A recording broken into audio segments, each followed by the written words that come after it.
भरड धान्य खरेदीकरिता शेतकरी नोंदणीला मुदतवाढ।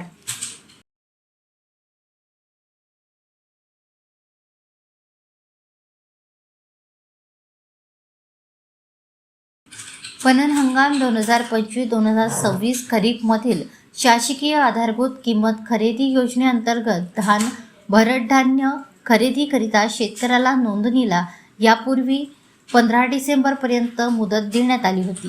परंतु मागील हंगामाच्या तुलनेत चालू हंगामामध्ये अत्यंत अल्प प्रमाणात शेतकरी नोंदणी झालेली असून कोणताही शेतकरी नोंदणीपासून वंचित राहू नये याकरिता खरीप पणन हंगाम 2025-2026 मधील धान व भरड धान्य उत्पादन शेतकरी नोंदणीकरिता 31 डिसेंबर 2025 पर्यंत मुदतवाढ देण्यात आली आहे।